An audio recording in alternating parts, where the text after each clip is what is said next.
The person who gets the most done has the least excuses. Welcome to the Millionaire Woman Show, where we'll be discussing leadership, business, human potential, inspiring you to live rich from the inside out. Unlock your creativity, stretch out of your comfort zone, break through your barriers, take inspired action, and achieve epic results. Now here's your host, 3-time best-selling author, speaker, and certified executive coach, Debra Kasowski. Hello, everyone, and welcome to the Millionaire Woman Show, where I bring you guests from around the world to inspire, motivate you, and educate you into taking inspired action. And today, I am very excited to bring to you Lisa Marie Platske, who was introduced to me by Allison Donahue through Domino Thinking. She just said, you guys have a synergy. I just feel it. You'll connect. And she is completely right. It took us an hour before the interview just to chat up, and we could have talked all day. So I am excited to share her with you. Without further ado, she left her life as a federal law enforcement officer after 9/11, became CEO of an international leadership development company, Upside Thinking Inc., an award-winning leadership human behavior expert recognized by the White House, Small Business Administration. Lisa Marie has coached or trained 100,000 leaders on topics of transparency and leadership, executive presence, team management, and since opening Upside Thinking in 2005. With a Bachelor of Science in Criminal Justice and a master's degree in human resource training and development, coupled with certifications in leadership and a thesis in formal and informal mentoring, she is an international best-selling author in 5 countries, having written or co-authored 7 books, and is a regular contributor to Forbes.com. As a certified master coach, Lisa Marie works with business leaders around the globe and is a member of the Forbes Coaches Council.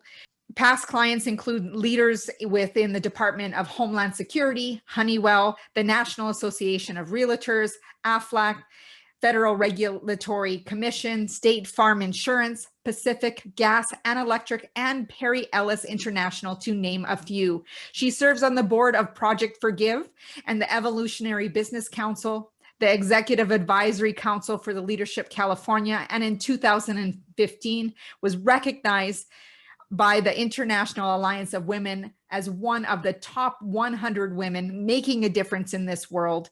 Lisa Marie lives in Alexandria, Virginia with her husband, Jim, and their pet, Fox. Please welcome to the show, Lisa Marie Platske. Thank you. Thank you so much, Deb. It's always humbling to hear your bio read. It's pretty amazing because even, we were talking and I'm like, okay, I know Sean DePerrin, I know Teresa DeGrobra, I know so many people, and finally our paths have collided to connect. And what a joy it has been to just spend some time with you, getting to know each other. And I'm so honored to be able to, share you with the audience here on the Millionaire Woman Show. For anybody who is, watching us on video or listening to us, whether you're at the gym, driving, or, sitting in your office, or have those AirPods in and you're cleaning your house, whatever it might be, we're grateful that you are here. And it's going to be a juicy conversation because Lisa Marie really focuses on designing your destiny, turning those possibilities into reality. And part of the conversation we were having is about following your true calling, knowing that there's this burning desire within, and trusting, being able to fully trust that what has come to you shall unfold, without needing to know the how. So first of all, before we jump into that, I jumped the gun a little bit.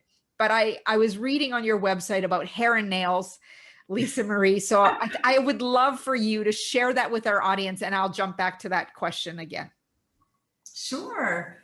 I'm happy to share. My background is in federal law enforcement, a little bit untraditional for me to be doing the work that I do. And I never thought I'd leave law enforcement. I loved it. I really loved the badge, the uniform. I loved the idea of what law enforcement is all about, what it stands for in its most purest sense. And the guys didn't always see me because I had these long red, white, and blue fingernails, and I had hair that, now my hair has grown out. So this is unusual. This past year, I've decided to grow it a little bit longer. It was longer than this. And so, I've had this long blonde hair, and I had preferred the cute high top black Guess sneakers over the uniform issued black boots they gave you. So it was a little bit, different that the guys didn't necessarily take me seriously. And it was hard. It was very hard because I was rewarded for being smart when I was in school. And there were things that I did that I excelled at. And when you step into something after excelling in things and then not having people see you when you're standing there, or creating a label around what you can do, there's something it's painful. It's very disheartening, and it's painful. And so I was out to, prove that they were going to see me. And in that, it took me to a leadership course. And at the leadership course, Deb, I thought, this is my chance, I'll figure out what the magic formula is to be seen. And when I took a series of leadership assessments, and the instructor shared with the class that I was a 0, and that I had scored a 0. And I have to say, every time I tell the story, I can go back to that moment. Nobody talked to me. The instructor didn't stop there. She went on and said, so if Lisa invites you to do something and you show up, she doesn't really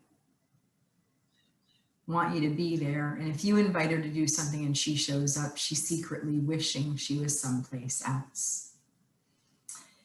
And it was a big ouch moment because it wasn't a safe space to receive this feedback. And it was almost more proof that how the guys saw me really was who I was. And it took me a few weeks to really have a conversation with myself that went something like this: Lisa, if you don't change, if you don't learn how to connect, if you don't figure out how to position yourself, you could be smart and right, you could be strong and tough, and you, my dear, could be alone and dead. And in my field, that was very, very true. And yet there was this part of me that, like I say, even when I connect with that emotion, that's still very alive and very much in me, that what it feels like when you're not seen is really painful.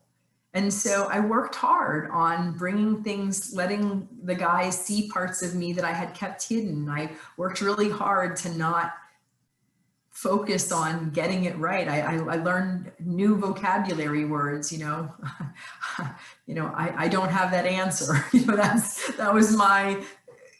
Took a lot of energy and effort as somebody who liked to be rewarded as getting the A's. And so, it was a journey to move from hair and nails and be seen for just what it looked like on the outside to actually being recognized for what it is that was possible. And I ended up leaving the agency as somebody who was well rewarded and learned, built relationships that I even had a conversation just 2 weeks ago with a former colleague of mine. And yesterday I had lunch with somebody that I worked with.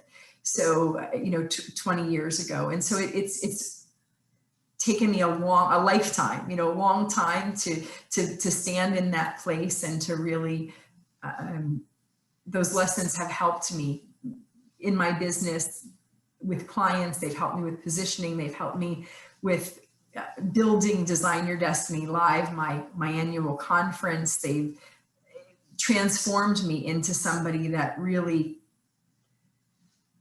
can see, once I was willing to look at it from a place of vulnerability, can see that even the things that are the hardest can turn out to be the most transformational. the best experiences, which is exactly what happened with that. Mm-hmm. You know, I just thinking as you share that, those moments of vulnerability, like recently I was released a Blue Talk that I did. And it starts off with a story that it took me over 25 years to share, of the pain and the vulnerability that was behind that feeling that you're responsible for something that you actually had no control over. And if it was part of someone's destiny, you just happened to be part of the story. Um, but those moments of vulnerability, they really shift who we are. And, you know, to realize that we're not defined by one event, but it's how the meaning we put to that event on how we showed up. And I love how you really learned to find your voice, and it was about not being right, but it was about being in relationship. What is one of the key things that you shifted in yourself to be able to be seen, to be heard, to be someone who was a valuable to the team? Because you left with having really transformed who you are, but the connection that you were able to make with people in that 10 years plus that you were part of, enforcement, that I read on your website, is transformational. Yeah, I love you saying that the being right versus being in relationship, choosing to be kind over choosing to be right is something that's been very important to me, just definingly important. When you ask about what is it that I had to shift, it's interesting how you phrased it, because the shift was an internal shift. It wasn't an external something that I did. And sometimes in looking for, what's the tool or what's that thing that I can buy or use or do, and so often it's the internal, and how I viewed failure and how I viewed myself and my own value and worth are really what made the biggest difference to be seen and to be heard. And the actual act of positioning was a big part of that, and connection. The piece about making friends with failure is that I placed so much emphasis and so much value on the accomplishments that I had, getting it right, getting the A, making it look so good that there was nothing that I was doing that wasn't just perfect. And that's a lot of energy. Like, that takes a lot of work to be in that place.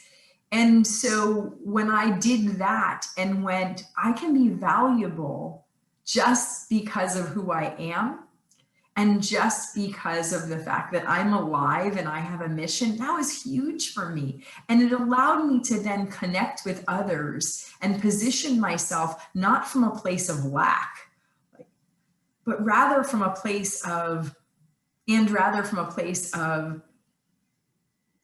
true abundance and joy and gratitude for who I am, even in the messy times when I get it wrong. Even when I don't have the right thing that comes out of my mouth, or, I say thing that I go, oh, I'm so sorry. And how many times I have to ask for, or I have to choose to ask for forgiveness. And that would be something that years ago would be more about, how can we hide it and make it look pretty? How can we put a little bow on it so that nobody sees that? It wasn't about that transparency to go, this is what it is. This is what just happened. This is just what went down.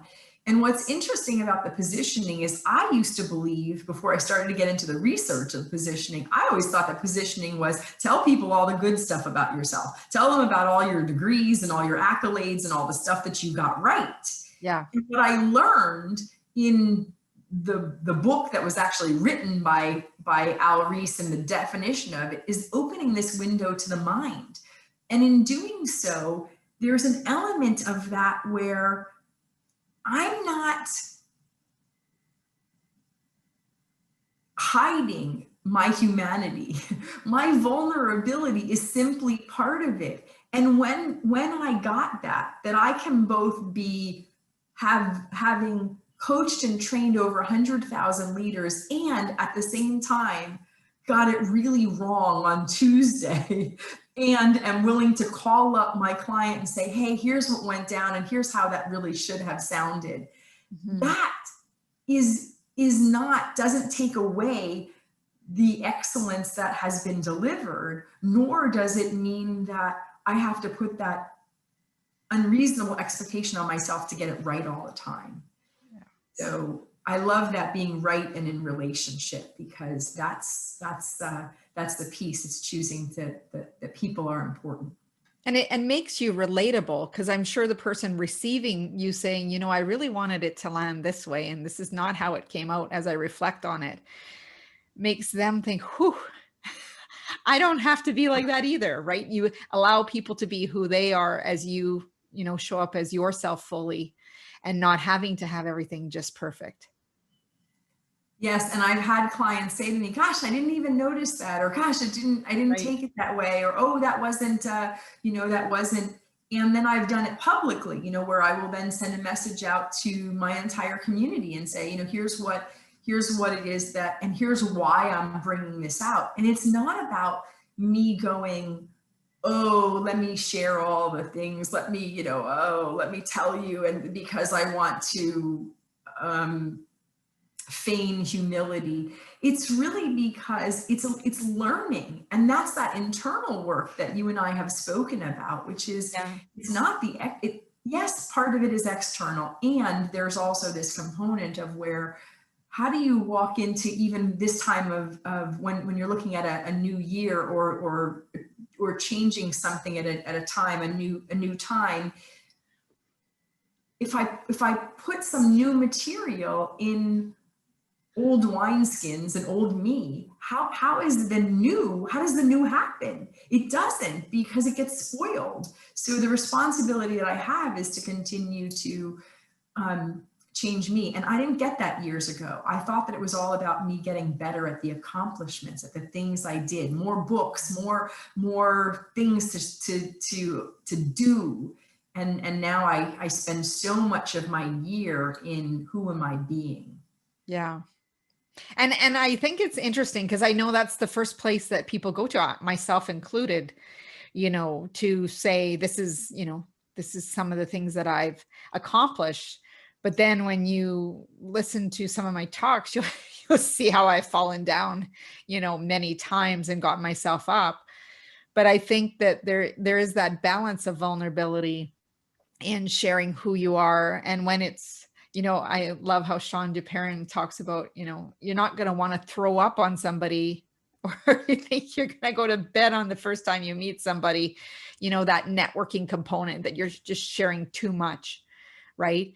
So it's, I think it's good to share both sides of when and I love how you say making friends with failure, because we want to have this bright shining star and let everybody know how great we are. That's part of the marketing. Why would I want to work with them? But they also need to know that we're relatable, and, things aren't perfect, but this is how we learn. I still remember when I did my first recording ever, when I got on this journey, and I was interviewing Patricia Fripp, and, world renowned speaker. And I realized I didn't hit record, and to tell her that I didn't hit record and can we start again, was so hard for me to ask her.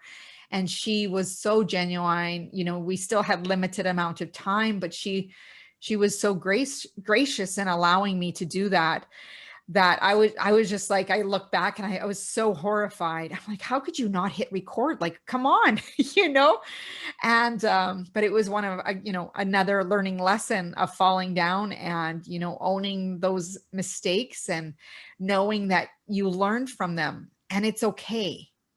Yeah. And it's the humanity. That's what you're speaking about. It's the humanity.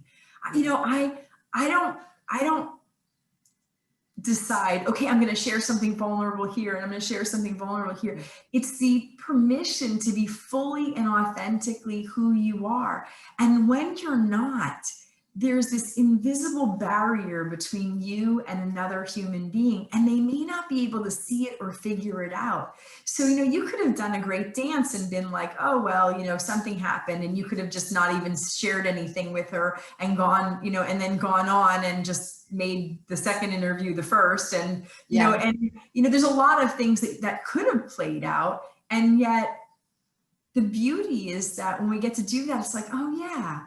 And then we allow others to get to be their best selves, to be the gracious one, when there are other times in our life when we may be the receiver, we might be the giver. It's just, that's part of it. And I didn't get that years ago. I really tried so hard to make it fit really neatly and tied with a bow. And that's one of the things I got from that 0 on that assessment.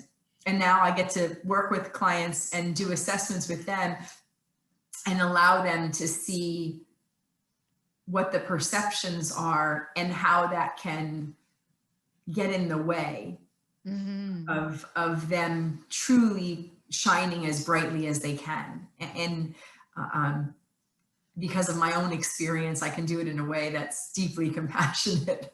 Yeah. It was definitely hard to hear that, you're like, 0, who gets 0, right? Right, exactly.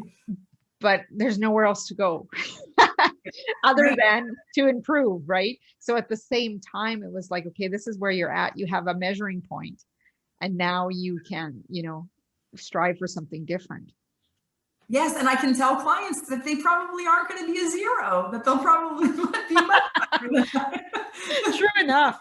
So I was on your website, and you were talking about, how people are asking you what's your theme word. And I know that's something that has come up in conversation for me as well, about what's that theme word when you're moving into the new year, of choosing what is going to be your focus for the next year. It's not something easy, considering, we're still in the midst of a pandemic, still in the midst of some disruption in the world, yet at the same time, growing businesses, people are still shopping, people are still doing things. We're living our lives, and every day still wanting to show up as our best selves. So when you think about your theme, what is it that what helps you choose that theme for yourself? Well, the part for me, and that I had written about, is that I don't really choose my word. I allow the year to choose the word for me. And part of that is part of my no plan, in the sense that there are things that are mine to do. And then there are things in life that are just that it's just my responsibility to listen, to listen with all of me. And when I listen, it comes to me. And so the past year, the word that was chosen or given to me was empathy. And it won't necessarily happen where the word will come to me on January 1st or at a certain, it just simply reveals itself in the perfect timing.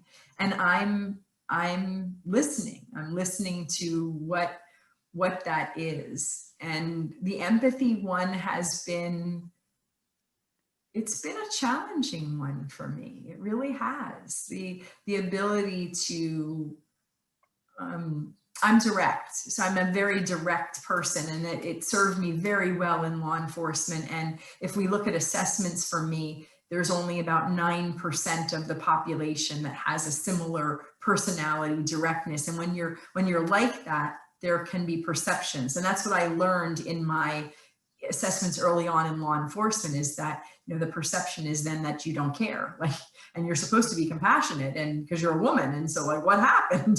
And so this energetic to go, I'm very, passionate about whatever it is that I believe in, and how that comes across. To be empathetic means that you're taking into consideration somebody else's feelings, and sometimes before your own. And so despite my great passion for something and how I feel, to really be in the honoring of. And so I can see that will continue, and then another word will show up. And so I'm swimming and dancing in this empathy, and really am fascinated because it has brought up situations where it's like if you ask for help me with patience, you get more opportunities to be patient. Like you don't magically become patient, if that makes sense. Yeah. And so it's sort of like that. Like I've had more situations come up where there's been this need for deep, deep, deep empathy for other people who are hurting, whether they're clients or family members or friends. And so it's brought up elements in myself that, and a strength and a resolve I didn't realize I had. And a lot of it, honestly, is me relying on the Holy Spirit and me recognizing that I don't have all the tools to go where it is that I need to go. And so I really have to ask for divine guidance and ask for some intervention. So do you recognize that word or the experiences that you're having at the end of the year, or do you start noticing them as they happen? I start noticing them as they happen. I go, oh, this is a theme.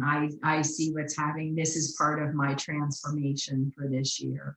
And so there was my word the year prior that had come up for me was the word resting. Like I realized that I had this sort of claiming masculine energy and I had this surrender feminine energy. And there was this deep pendulum. There was this like, okay, like when you're in the claiming, going after what I wanted.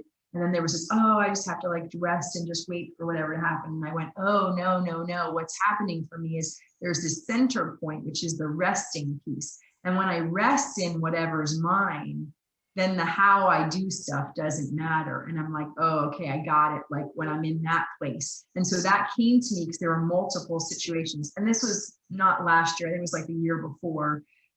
That was my word that had shown up, was resting. But it wasn't resting like go to sleep. It was resting in divine. And some people might use the word trusting, but for me, it was a resting in whatever it is that's mine. Like it already is. And so stop claiming and surrendering. And like, this is just too much of a bouncing back and forth. And this year I really notice it. And so it might, I might notice it in January or February or March. It just will sort of show up where there'll be this theme of events that happen. And I go, why is this going? And all right, I get it. This is my new evolution. Fabulous. And so I don't place a lot of energy in what's my word going to be, because for me that comes from a cerebral place. It comes from a thinking place. And one of the other parts is that in the psychosomatic work I do, I try to have it be where it comes from a feeling place.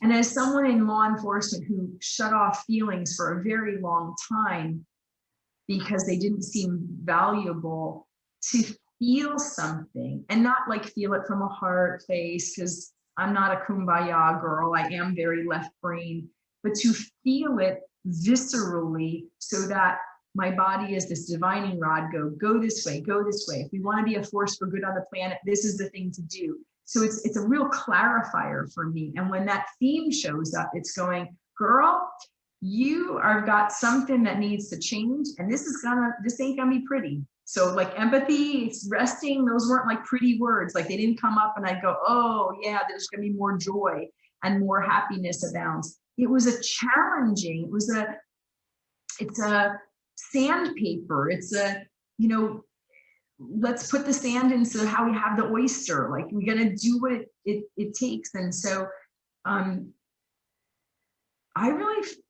don't always embrace the words. Sometimes I go, gosh darn it, like I don't want you. And I'm kicking and screaming. Like it's not like yay, my word showed up. So.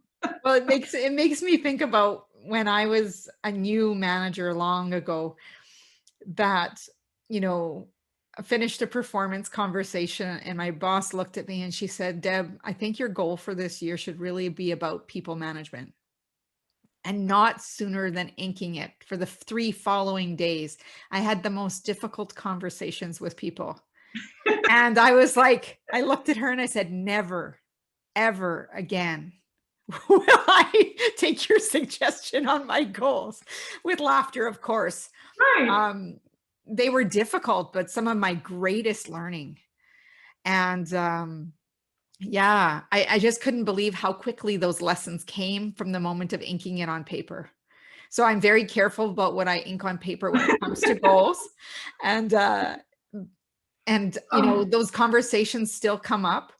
And, I ask myself, so what is the lesson I'm supposed to learn? And there's so many different lessons come up, because some of them are, remember, you're not responsible for other people's feelings.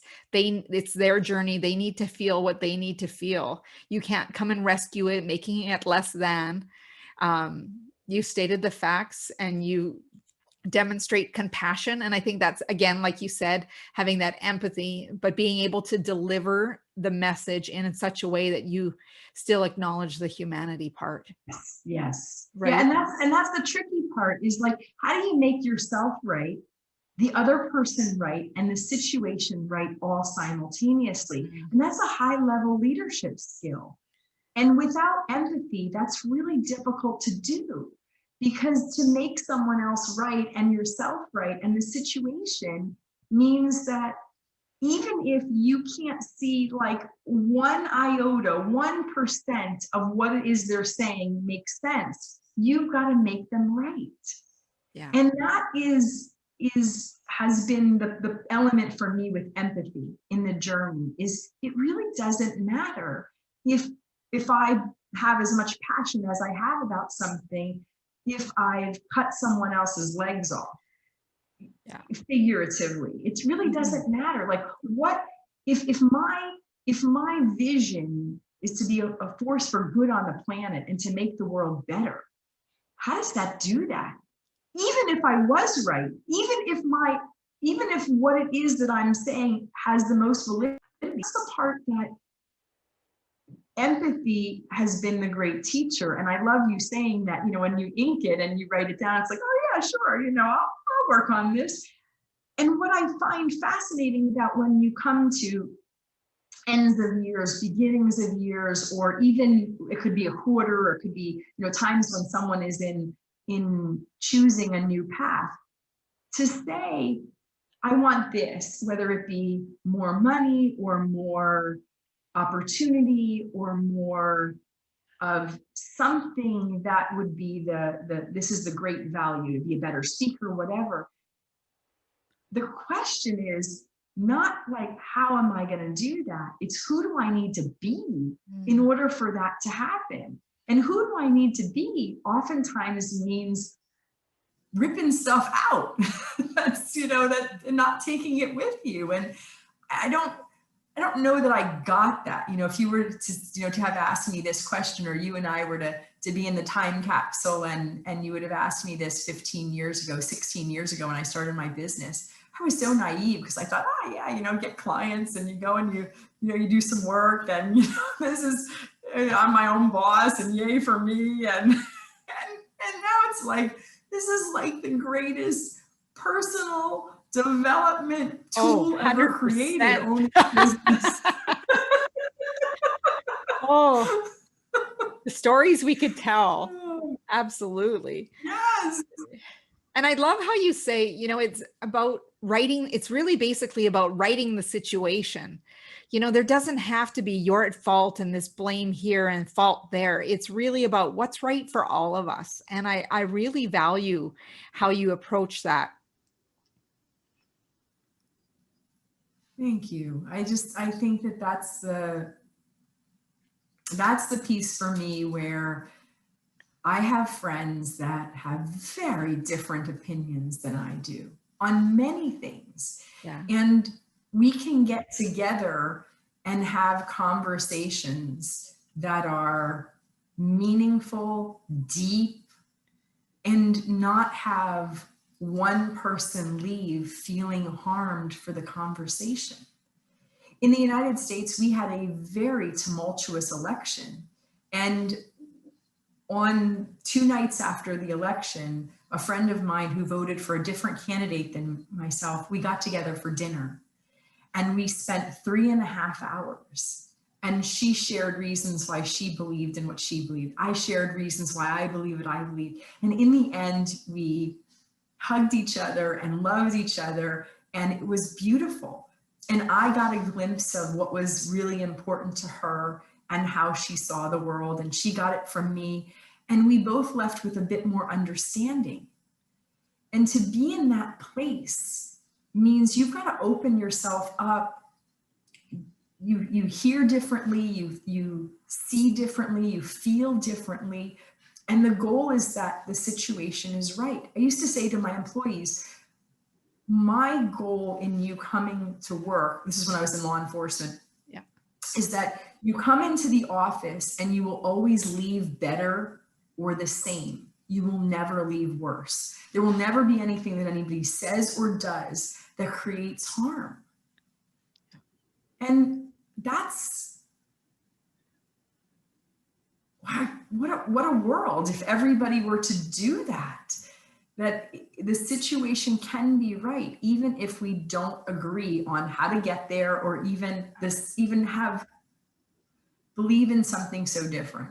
Yeah. And It's being able to possible. hold the space and accept them for who they are. But what I love is that you were able to have this conversation, two opposite and polar viewpoints. Yeah. But also being able to look at the person. It wasn't about the issue. It was about being able to see the world in the other person's eyes and understand where they were coming from. That empathy piece again. Yeah. Yeah. For that moment in time to go, okay, let me just, every filters, nothing for me to say, nothing for me to respond to, nothing for me to defend.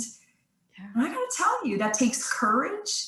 And it takes empathy, and it also takes a lot of restraint, like personal restraint, to just listen to someone. And it's so fascinating because with social media, I see people spout stuff off, and then I end up with like 27 comments that someone makes on something that was probably seemingly innocent, maybe, unconscious or, unawake, however, seemingly innocent. And yet, we've now strung them up and are getting ready to hang them. And I just go, wow, like, what can I do to shine light? What's my responsibility to shine light? And so on social media, unless it's something that's not shining, that's not sharing love and kindness, I'm not going to do it, even though I have really strong opinions and I'm very passionate, because it's just not the place for it. For me, I'm not, no judgment with anyone else, just not for me, because my goal is to ensure being a force for good. Yeah. And you talk about lesson 28 in the Course of Miracles. Above all else, I want to see things differently. Mm-hmm. And basically, when I think of that, I think of see it without judgment, like you said, without filter. And I would love for you to tell us a little bit more how this came up for you. Well, oh, wow. There's so much that I could say on that, Deb. I recognized within me many, many years ago, I can't even tell you I can't even say that there was certainly a pivotal moment. I just recognized that, wow, I really don't see my opinions as opinions. I see my opinions as truth. And what really is truth? And so Martin Luther King is somebody that I've admired for my whole life. And I went, in looking at his work, and I began to look at what really is truth. Like, what is truth with a capital T? What is that? And not my opinion, not my ultimate judgment, because people judge us all the time. I'm getting judged, you're getting judged. You go into the to a clothing store and you make judgments about how something looks on the rack and how it will look on you. Like, judgments are just part of how many people process. Like, that's just part of the brain mechanism and for processing.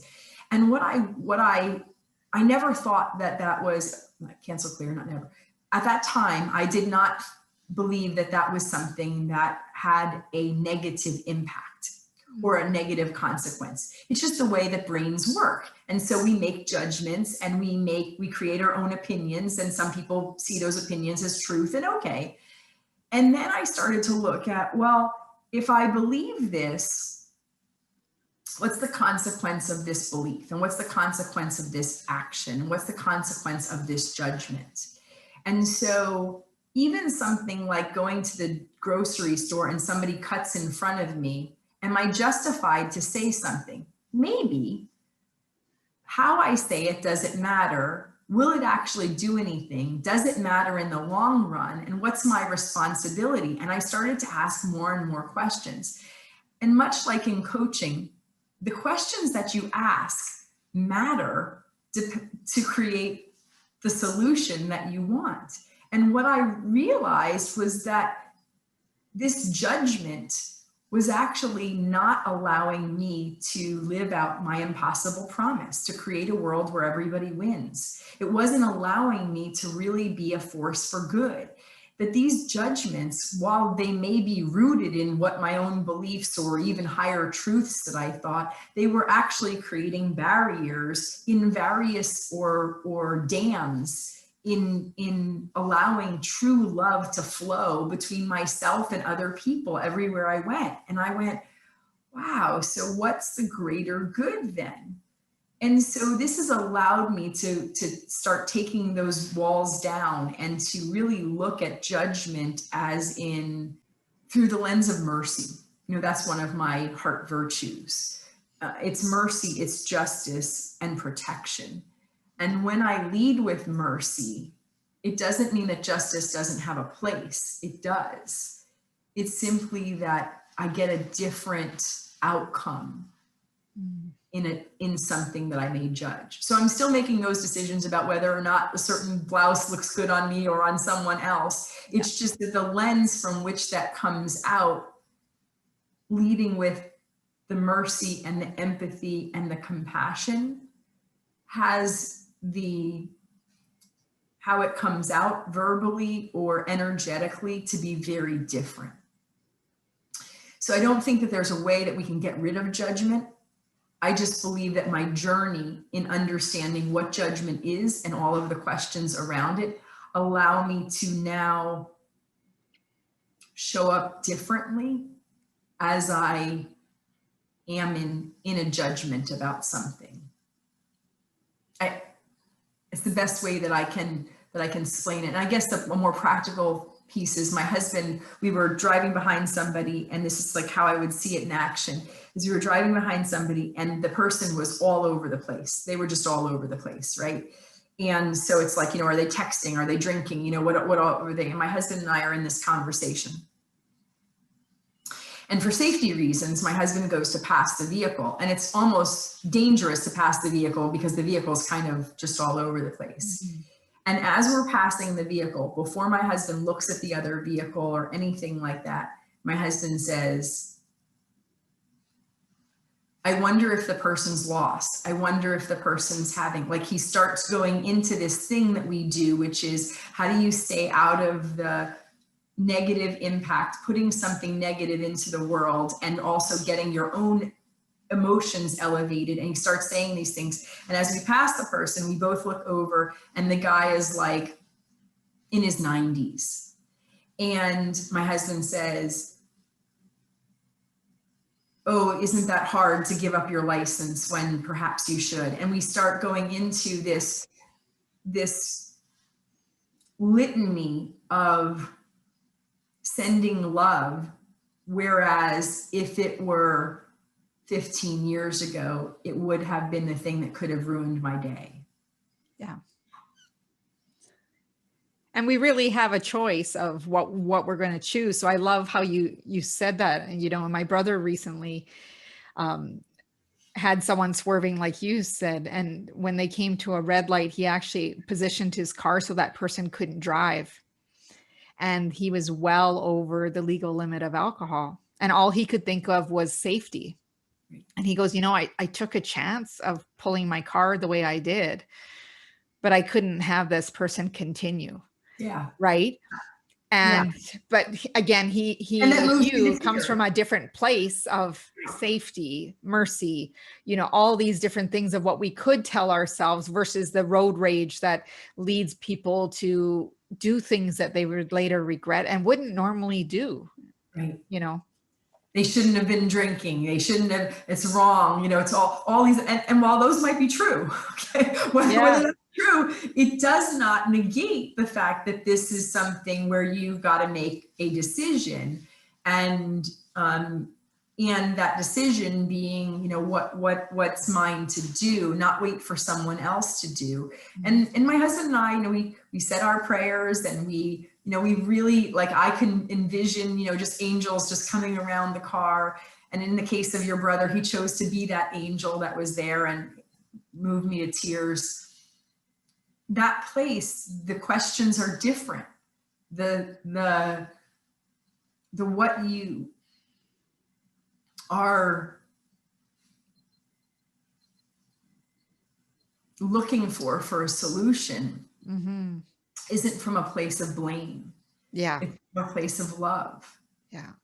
And I think that's what shifts you from, making friends with failure, like you said. I think this is the theme that's coming up in our interview today as well, is, that there can be things that are going off track, but it's not about the finger pointing. It's about writing the situation as to how we want it to end up.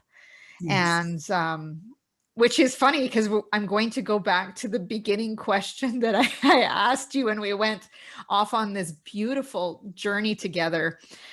But designing that destiny, turning those possibilities into reality, and really tapping into that true calling. And what I hear from you, Lisa Marie, is that being piece. How do you want to show up? Whether we're writing a situation, but when you have this burning desire within you and you have no idea, like I can honestly say, and we were talking earlier, I said, you have this without a doubt attitude that this is something you need to do, and you can't explain to people really why, but it's a knowing in the fact that I'm going to shift that, cancel that, because I learned something from you earlier. It will be a strong conviction that this is a purpose. So, how do you really help people tap into that being of designing their destiny? I love how intuitive and at the same time gifted that you are in listening, because it's not a word that I use much, and it's a word I use all the time with clients. And that is that there is the doingness of leadership and there's the beingness of leadership. And there are many people who do leadership well, and there are very, very few people who enter into the beingness of leadership with mastery. And so all of the conversation of what we're speaking about is the who you're being as a leader. And that really is an intentional journey of designing your destiny. I believe every person has a mission, a calling, something that's theirs to do. And if everyone on the planet actually listened to that voice and did it, the world would be very different. The world would not, it would not be in the shape that it is. That means that whatever it is that you've got, like your blueprint, your design, it means that solves a problem for someone. And if you're not doing it, it means people are hurting, because it can't come from someone else. It can only come from your story, your experiences, your gifts, your abilities, your talents. That's how this whole designing your destiny got started for me, because I had this career in law enforcement. When I was in law enforcement, the guys used to say all the time, why are you here? You should be doing something else. And I'm thinking, why is she doing something else? I like what I'm doing here. You don't belong here. And they would say this. And I mean, they would say this like almost when I first took the job. And what I realized is that my greater vision or my impossible promise, that's not something that, or my mission in being, making the world a better place, that started in law enforcement. That was birthed in me wanting to get into law enforcement, to make the world better, to be a force for good on the planet. It's just that they saw something else for me to do that was different and that was bigger. And when they would have conversations with me, they always said, you'll someday be running the agency. And it was really amazing how the guys went from seeing me as hair and nails to truly seeing me and all that I could possibly do. And when I look at my business and I look at the work of designing your destiny, I was not going to leave the government. It was actually when I got married that I left the government, and I realized that I'd have a competing career with my husband and the hours, and just it would be more challenging. And I made a decision and a leap of faith. But truly, I jumped without a net. I didn't know anybody in business. I didn't know a soul who owned a business, who had done anything in business. I didn't take a business course. I took criminal justice. And yet here I was. And this whole idea of designing your destiny is believing that inside we each have that blueprint. And if we don't do it, the world misses out. And that's the part for me that when you look at the beingness, I tried really hard early in my business to get it right in the sense of doingness. What are the things to do? What are the videos to put out, the books to write, the things to do? And what I learned on the journey is that you can do all those things and still not be incredibly masterful, a courageous leader, the kind of leader that others want to follow. And that only can be unlocked by who it is that you're being. About 5 years into my business, I hired someone who's a marketing director, and she said to me, you need to write more about yourself. You need to be more vulnerable. And I was like, that's nonsense. What are you talking about? I'm not sharing about law enforcement. I'm not sharing about my life. And I wrote all these really good technical articles about leadership. Yeah. And she was like, nobody gets you, and it's flat. And I was like, well, look, I'm not going to be one of those mushy tell-all life stories. And this isn't like a series of Merv Griffin or Oprah. We're not doing that here. And she said, I'm just telling you that people can't connect with you, that you give really great information, but they don't relate to you. And just what you shared earlier, Deb, about why vulnerability it's not a marketing tool for me. Even my saying in my business, the world needs you and your business, my mantra, the world needs you and your brilliance. That comes from a place of, you've got something special. But the one thing I want to say about the beingness of leadership is that most people create the plan, do the things, come around the circle, and then what they do is they do a shortcut in the middle. Because the deep dive down into the beingness of leadership means looking at all your stuff and all that you're doing that doesn't work. And I have made a lot of money in business.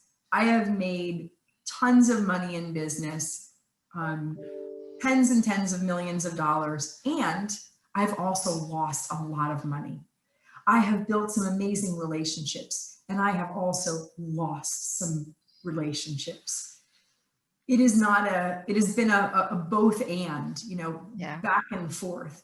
And every time I'm at that crossroads, I can either go straight across and start all over again to create a new plan, or I can choose to go deep down and look at what is it in me, and what is it for me to, what is it I'm not looking at? What is it that's mine to learn? What is it that's the beingness? What is it that I'm to feel about this right now? Mm-hmm. And that's where the magic lies. And designing your destiny started from that place when I created my event, my 3-day event, because it was, okay, how do I do this? And what's interesting is that people who've come, some people over the course of 12 years, they'll say to me, wow, like you're so different. And it's the greatest compliment. And sometimes people will say to me, oh, there's new material. And I'll think, no, actually, I shared that the last 5 years. You just weren't ready to receive it. Yeah. Like, because you've changed, right? So it's like, it's a both and. Yeah. And it shows up when the student's ready. Right, exactly. Yeah. For both of us. That's amazing. Like I'm in awe of just hearing of your journey, how things have unfolded, how we turn possibilities into reality. I know in my work with Appreciative Inquirer, we're always looking at that impossible future and demonstrating how it can be that reality and how it is the possible future, and allowing and giving people the permission to dream. Yes. And I could talk to you for several more hours, but I know we need to wrap up the interview here. But I do have a few questions for you. That is, what is one book that has been transforming for you in how you approach life, business, or leadership? Oh my goodness, there's just one book.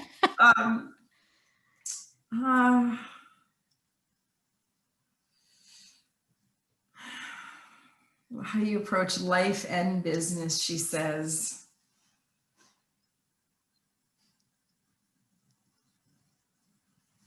I'll give you one of the earliest books, and I've never shared it in an interview, and it's The Velveteen Rabbit.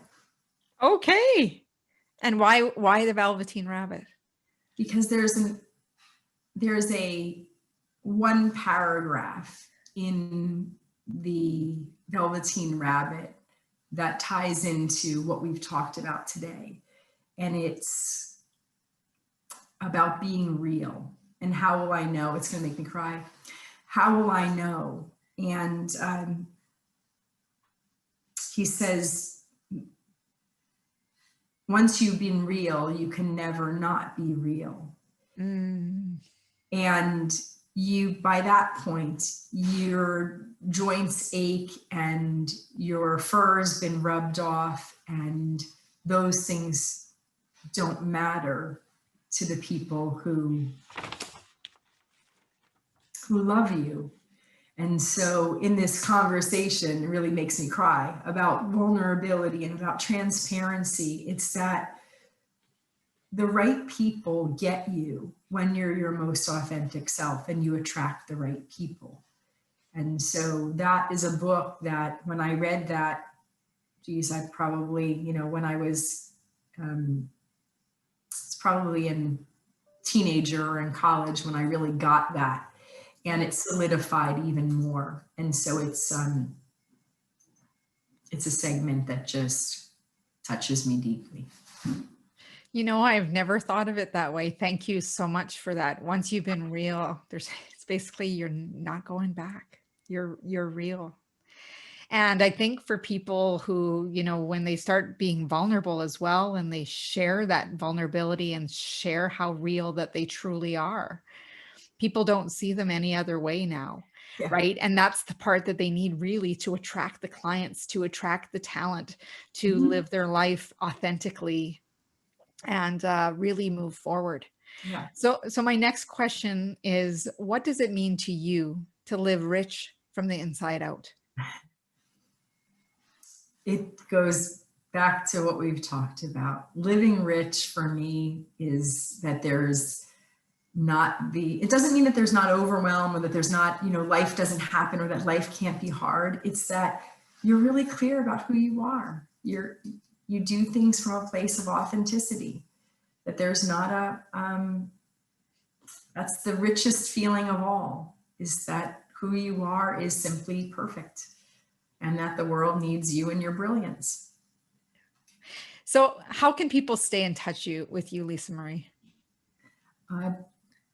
I love connecting. I've learned to love connecting. And so my website is www.upsidethinking, UPSIDE, and the word thinking, THINK, ing.com, and there's a place to connect with me there. And you can find me on social, both on LinkedIn and Facebook. Look me up, Lisa Marie Platske, Platske. Love it. And YouTube too, because you have a number of podcast interviews and, different clips that can definitely deliver value. And I am so grateful.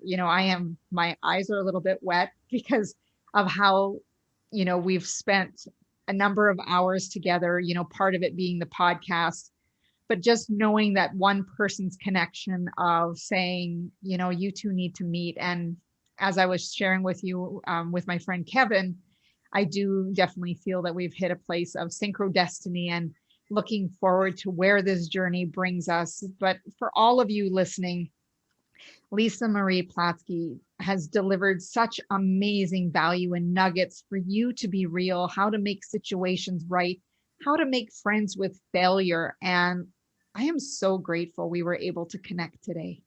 Me too. Me too. Thank you. Yeah. And I will never look at the Velveteen Rabbit the same ever again. And I love that. Whenever someone can shift my perspective to something, how powerful it leads, and it has me show up in the world as well. So again, much gratitude for you and the lessons you share with all of your audiences and designing your destiny. You've definitely created a lot of value, but making a difference in this world, one story at a time, one connection at a time. And I'm excited to see the ripple effect that it brings.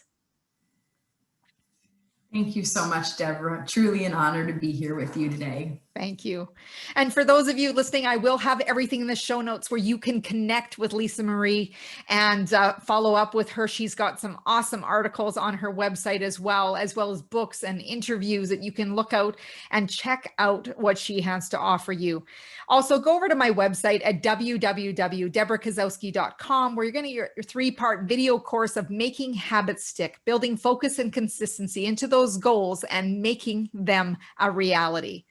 And if you're interested in coaching, please go ahead and DM me or email me at debra@debrakasowski.com, where we can set up that complimentary discovery session and connect to learn a little bit more about what's going on in your world.